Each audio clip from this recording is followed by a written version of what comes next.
परीक्षित शर्मा जी, अधिवक्ता, secretary general international council of jurist. Maharaj ji, यद्यपि एक प्रश्न पहले हो चुका है काफी बार, बट ये सारे एक साथ सुप्रीम कोर्ट के वहाँ अपनी प्रैक्टिस करते हैं, एडवोकेट्स हैं, इसलिए फिर से कर रहा हूँ महाराज जी इनके। महाराज जी, श्री हरिवंश, आपके चरणों में कोटि कोटि प्रणाम। महाराज जी, हम वकालत के पेशे में हैं, अपराधी अपराध करके आता है, उसकी वकालत करना कितना उचित है? क्या ये मार्ग राधा रानी की प्राप्ति में बाधा नहीं बनेगा? नहीं, इसमें ध्यान देना है। हमें भगवान ने जो सेवा दी है, संपूर्ण सृष्टि श्री भगवान की, पहली बात ये स्वीकार है आपको? ये बात आप मानते हैं कि संपूर्ण सृष्टि का कोई ईश्वर है, कोई महान निर्णायक है, कोई है जो इस पूरी प्रकृति को अपने अधीन करके चलाता है, जिसे भगवान कहते हैं, जिसे ईश्वर कहते हैं? आपकी आस्तिकता में बात है, स्वीकार करते हैं? ठीक है। अब उसने आपको ये वकालत की सेवा दी है, हम सब उसके सेवक हैं, अलग अलग सेवा दी। जैसे मुझे सेवा ये दी तो आपको सेवा होती है, सेवा ही है। जैसे पीछे आपके बैठे हुए हैं हमारे राज कर्मचारी, इनको सेवा दी है। अधर्म करने वाले को दंड देना ये पूजा होगी, हाथ जोड़ना पूजा नहीं होगी। अगर वो चोरी कर रहा है, नीच आचरण कर रहा है, तो इनकी पूजा होगी कि भय युक्त करके उसे धर्म में चलाएं, अधर्म का त्याग करा दें, ये इनकी पूजा बन जाएगी। ऐसे ही आपको न्यायाधीश आपके वचनों के अनुसार ही न्याय करेगा, क्योंकि आपको पॉइंट और प्रमाण दोनों देने होंगे कि अपराधी है या ये निरपराधी है। दोनों पक्ष आपके हाथ में होते हैं। अगर आपको आपके अंदर की प्रेरणा, जो आत्म प्रेरणा कहते हैं, जो भगवत प्रेरणा कहते हैं, वो संबोधन कर रहे कि ये तो अपराधी है, और आपको पॉइंट मिल रहे हैं कि अपराधी है, पर आपको निरपराधी साबित करके उसको बचाने के लिए पैसे दिए जाते हैं, अब आपको सावधान हो जाना है। अगर आप उस पैसे के लोभ में आकर उस निरपराधी को, जिसको आपका हृदय भी कह रहा है और आपका दिमाग भी कह रहा है कि, और वो पैसा आपको अच्छा दे रहा है क्योंकि वो बचना चाहता है, अब आप उस केस को अगर जिताते हैं तो अब आपका अपराध बनता है। वो धन अब आपकी बुद्धि और आपके परिवारजनों की बुद्धि को, स्वास्थ्य को और शांति को बिगाड़ेगा, पक्का। यदि आप श्री लाडली जी की कृपा से यहाँ हैं, इसका प्रश्न इस भाव से कर रहे हैं, तो शास्त्र सम्मत और हृदय सम्मत दोनों बातें है। अगर आपने पता चल गया है कि अधर्मी है ये, इसने गलत आचरण किया है, तो चाहे जो कुछ हो जाए हम इसको सजा दिला कर रहेंगे। अब पैसा मिले ना मिले, तुम निरपराध हो, हम तुम्हारा साथ देंगे, पैसा हो या ना हो, कि दोबारा कभी अधर्म आचरण ये ऐसे आप जान जो निरपराधों के साथ ना कर पाए। आपने ताकत लगा दी, उसको दंड मिला, फांसी मिल गई, आपकी पूजा बन गई। ये सूक्ष्म विषय है। अपराधी को दंड देना आपकी वाणी से होगा, आपके प्रमाण से होगा, क्योंकि न्यायाधीश केवल आपके प्रमाण को ही मानता है। आप जो पॉइंट रखेंगे, आप जो प्रमाण रखेंगे, आपको यही पढ़ाया गया है, और आपने अधर्म का पक्ष लेकर उसे धर्मयुक्त प्रमाणित कर दिया और विजय अधर्म की हुई, तो उसके कारण आप बने ना, तो फिर कारण को तो भुगतना पड़ेगा ना। इसलिए मेरी प्रार्थना है, भले नमक रोटी खाना, पैदल चलना, लेकिन धर्म से चलोगे तो एक दिन ऐसी विजय प्राप्त होगी जो इस लोक और परलोक दोनों में आपको सुख और शांति प्रदान करेगी। समय भले लगे। धर्म से चलने वाले को यह जरूर है कि बगल से आपका ही मित्र निकलेगा बढ़िया गाड़ी में, वो आप हो सकता है पैदल हो, उसके पास हर सुविधा हो सकता है, लेकिन वो सुविधा एक दिन उसके लिए ऐसे प्रपंच की रचना करेगी कि वो जीते जी जलेगा, और ये असुविधा आपकी एक दिन ऐसे सुख शांति मिलेगी कि आपका अपने परिवार में जाकर आपको उसके देख के संतोष होगा, हृदय शीतल रहेगा, और आपको भगवान का संरक्षण मिलेगा। अगर भगवान का संरक्षण है तो फिर कौन बिगाड़ सकता है? तो मुझे लगता है कि अगर आपको पता है कि यह अधर्मी है, फिर आपको साथ नहीं देना चाहिए। पर ये लग जाता है, आज की आधुनिकता को उन्नति मानने वाला हमारा दिमाग इस बात को बड़ी मुश्किल से स्वीकार कर पाएगा, बड़ी मुश्किल से। क्यों? क्योंकि जो अधर्माचरण करने वाले होते हैं उनके पास धन की बाहुल्यता होती है।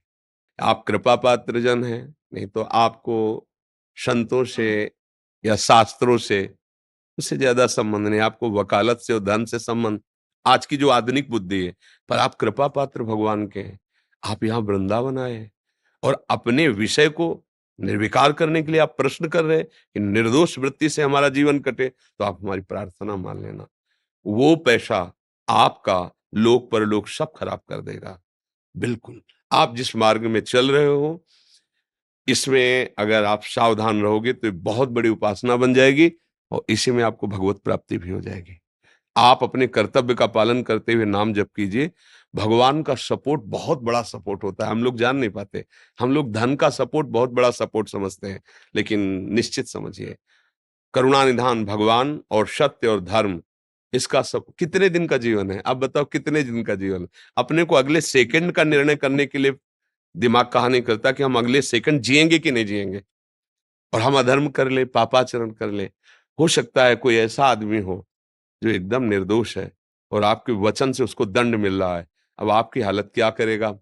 जो बड़ा न्यायाधीश है वो देख रहा है कि आप जानते हुए भी धन के लोभ से ऐसा ऐसा, तो मुझे लगता है कि भले आपको धन कम मिले, भले आपकी कुर्सी कमजोर हो, लेकिन आप सत्य से चलोगे तो हमारे भगवान की गोद में बैठने लायक बन जाओगे, और वो जिसको स्वीकार कर लिए वही त्रिभुवन में विजय को प्राप्त होता है। बस वो महालक्ष्मी पति है, वो करुणा कर दे तो मारा ऐश्वर्य घूमेगा। अधर्म आचरण से आज तक कभी किसी को सुख प्राप्त नहीं हुआ, इसलिए धर्म से चलिएगा। और बड़ी कृपा है आपके ऊपर कि आप सब नवीन अवस्था को और ऐसी ऐसी बुद्धि, जो तार्किक बुद्धि, वकील का मतलब क्या होता है? जो बात को कई तरह से प्रस्तुत कर सके, बहुत फॉरवर्ड, तेज बुद्धि, सामने वाले की बात पकड़कर उसकी बात में अपनी बात रख देना, वजन करके रख देना।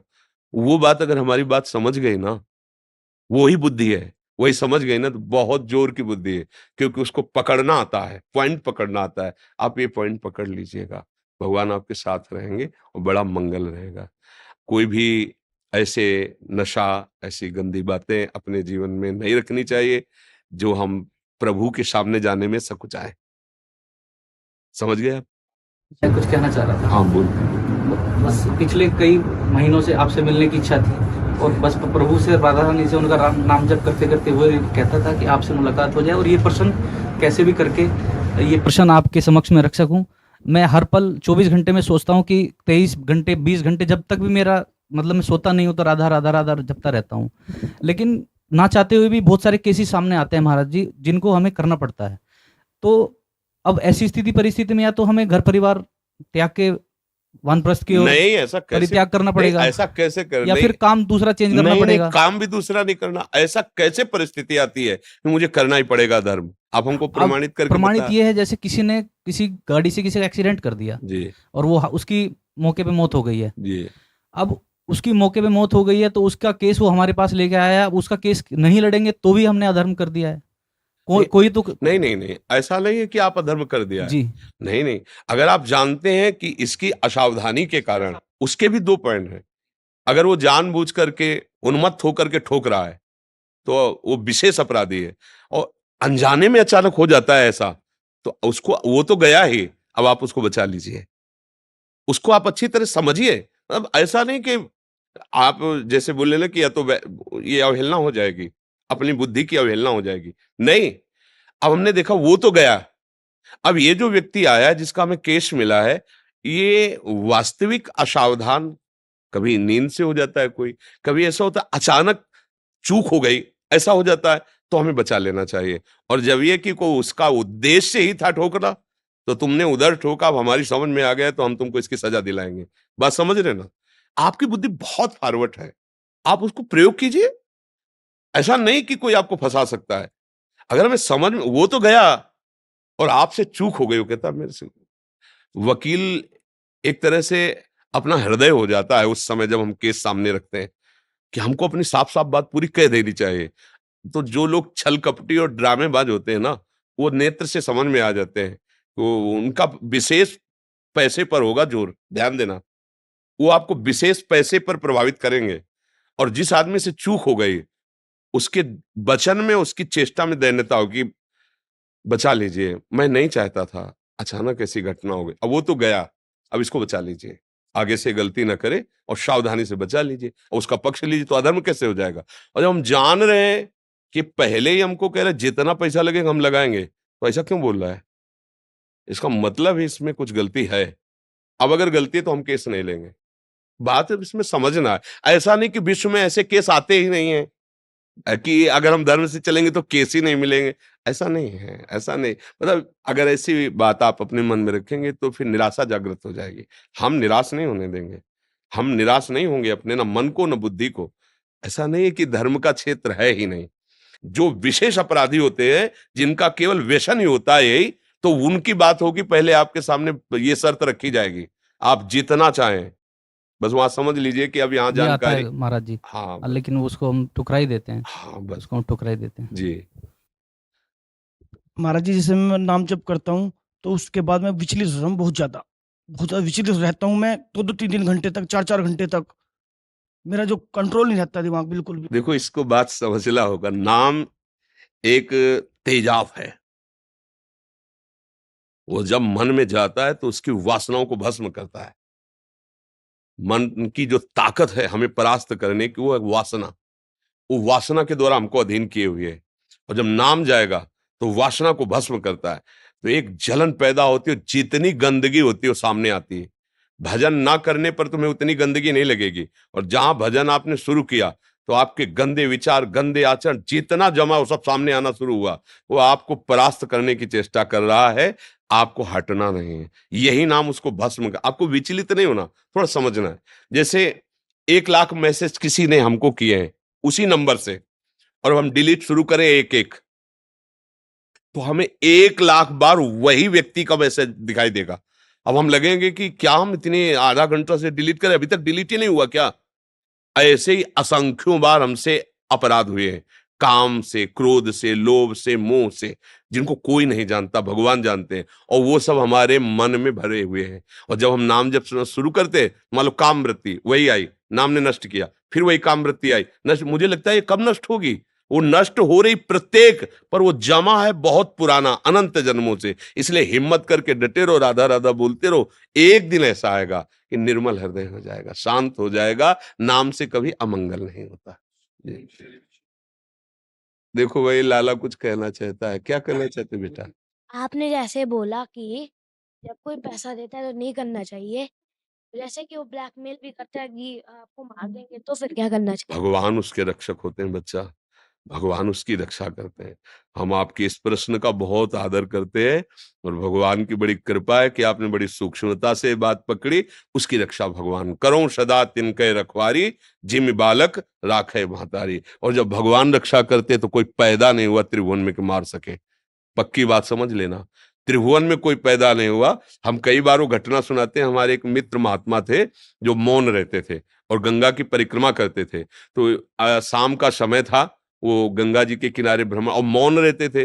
अब गंगा किनारे जो महात्मा भ्रमण करते, बड़ा ही अकिंचन स्वरूप होता है, और उधर कुछ विधर्मी अन्य धर्मावलंबी वो बैठे हुए थे। तो उन्होंने देखा कि बाबा जी जा रहा है, हिंदू धर्मावलंबी। बोला ए, तो संत बहुत सीधे सरल होते, वो नजदीक पहुंच गए। तो 5 6 8 ऐसे सब नौजवान थे। तो देखा कि शाम होने जाए, बोले से मारा जाए। तो उन महात्मा ने हमसे बात करते थे, तो उनका हमारे मन में आया कि आज हमारा अंतिम समय भगवान ने निश्चय कर दिया है। आंख मूंदा और बस नाम जप करने लगे कि अब ये लोग मारेंगे। अब जो संध्या का समय है, गंगा किनारा है, तो मौज ली जाए, इसको मारा जाए। अब गाली देना और ऐसा। बोले हमने आंख मूंदी, बस निश्चय किया अब हमारा अंतिम समय। उनमें से एक बोला मार के दिखाओ तुम। देखो देखो वो मालिक बैठा है, उसने कहा मार के दिखाओ तुम। इसने क्या अपराध किया भाई, क्या बोला है इसने, तुम ऐसे कैसे मार दोगे। बोले तुम्हारे रिश्तेदार लगता है। आपस में थप्पड़ चलने लगे, महात्मा निकल गए। कोई नहीं, कुछ नहीं हुआ। वो कौन था बीच में जो टोक दिया, भगवान टोकते हैं। यदि आपका पूर्व का पाप है और समय समाप्त हो चुका है, तो मारे न मारे आपका समय समाप्त हो चुका है। और यदि नहीं तो आप खुला चले जाओ, कोई मार ही नहीं सकता, पक्का समझ लो। भगवान रक्षक है, बिल्कुल उसे नहीं मारते। भगवान रक्षक है, भगवान रक्षा करते हैं। तो कैसे कैसे तुम्हें बताए, जीवन में हमने खुद देखे हैं कैसे कैसे भगवान रक्षा करते हैं, ऐसे कि केवल भगवान ही रक्षा कर सकते थे, केवल भगवान ही बचा सकते थे। तो दृश्य देखे हमने, भगवान बहुत कृपाल है, इसलिए पहला माला इसको पहनाओ, क्योंकि तुम इतनी एकाग्रता से सुनते रहो, ऐसा पॉइंट निकाला जो ये भी नहीं निकाल पाए। हमें इस बात का सुख है कि आप सब नवीन अवस्था के और सत शास्त्रों की सम्मति से चलना चाहते हैं। ये हमारे ऊपर आप कृपा कर रहे हैं। ये मतलब जैसे ना बेटा दूध पी ले तो माँ दुलार करती कि तूने हम पे कृपा की, तूने दूध पी लिया, ला अब तू स्वस्थ रहेगा, अच्छा रहेगा। ऐसे ही हमारा हृदय प्रसन्न हो जाता है। दर्शन मात्र ही हमारे लिए सब कुछ है। आपके दर्शन हो गए हमारे भाग्य को, और कुछ नहीं चाहिए महाराज।